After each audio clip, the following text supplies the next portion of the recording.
que são escolas da administração? Nós dissemos que a administração é uma ciência, né? Portanto, ela tem escolas de pensamento, maneiras de pensar a administração. Ela é também uma tecnologia, quer dizer, uma aplicação prática da ciência, e aí essas maneiras de pensar refletem ali, e ela é, por fim, uma arte, né? Uma coisa que envolve sabedoria, julgamento, etc., sensatez, estética até, por que não? E também decorre das formas das pessoas pensarem a gestão. Né? O que é o principal na gestão? Então, os estudos de gestão, eles têm diferentes focos em função da época em que eles surgiram e da visão dos pesquisadores. Então, há vários focos, ideias e maneiras de pensar a gestão. Por exemplo, eu estou com esse livro aqui, que é um livro que traz as ideias iniciais. Dentro das ideias iniciais, tem aqui o Robert Owen. Robert Owen, ele nós temos que trabalhar bem as living machines, as máquinas vivas, que são seres humanos da organização. Vocês que são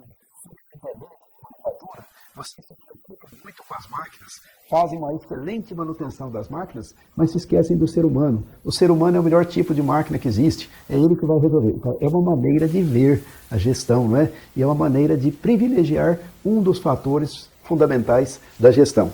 Então, os estudos, nós falamos, têm diferentes focos, porque eles decorrem de diferentes épocas e eles decorrem também das visões particulares daqueles que os apresentam, né?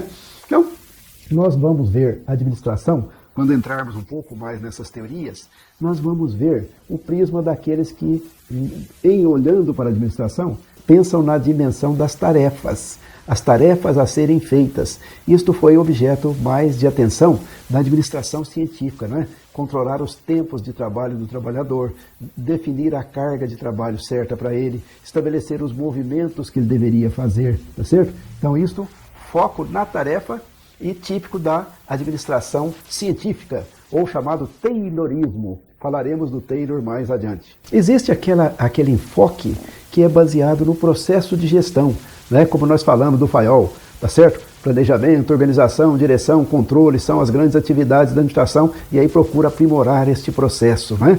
É um outro foco. Então nós falamos, é um foco na tarefa, há um foco no processo, há um foco na estrutura, como desenhar a organização, a parte fixa da organização, para que ela funcione bem, os cargos, dividir os cargos, colocar ali, estabelecer as regras, né? Então nós vamos falar aí também desse lado, tá? É um outro ângulo.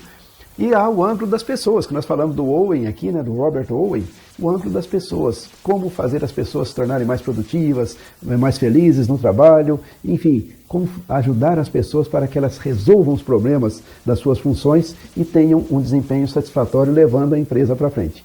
E por fim, um foco baseado no ambiente. A administração é uma questão da gente atender bem ao ambiente, então nós temos que estabelecer uma estratégia para esse ambiente e assim é sábio. Então, quer dizer, o foco no ambiente. Até uma certa altura do desenvolvimento das ideias de administração, foi muito fácil classificar, né? Porque você fala, bom, os pioneiros foram os clássicos, né? Focalizavam a administração clássica, a teoria clássica da administração. Focalizava as tarefas, os processos e estruturas. E depois veio a escola comportamental ou humana, que focaliza as relações humanas, motivação, etc. Até um certo ponto, foi fácil classificar. A partir de um certo ponto, fica muito difícil e muito confuso as classificações das escolas, né, ou das abordagens, ou das teorias de administração. Você vai encontrar no livro a palavra teorias, vai encontrar a palavra abordagens e vai encontrar a palavra escolas. Isso aí é meio confuso. Não se preocupe com isso, simplesmente vai procurando ver aqui as ideias dos pensadores fundamentais de cada uma dos tempos, das épocas e das orientações, e não se preocupe muito com classificação de escola, porque, na verdade, os teóricos também não se entendem sobre isso, há diferentes meios deles tentarem classificar, mas é complexo, é uma situação complexa, particularmente depois que nós chegamos na administração moderna, onde as coisas se tornaram muito mais complexas e há um universo gigante de ideias sobre gestão. Então não se preocupe muito com isso, simplesmente siga em frente e vai vendo as contribuições daqueles que foram importantes nos tempos passados, tá certo? Para você ir tirando ideias para os tempos de hoje. Nós falaremos nesse assunto, nós vamos voltar às teorias de administração, vamos mostrar aquilo que é tradicionalmente chamado de escola clássica, ou abordagem clássica, ou, digamos, teorias clássicas, que são aquelas voltadas para a tarefa, para o processo, e para a estruturação, falaremos sobre isso.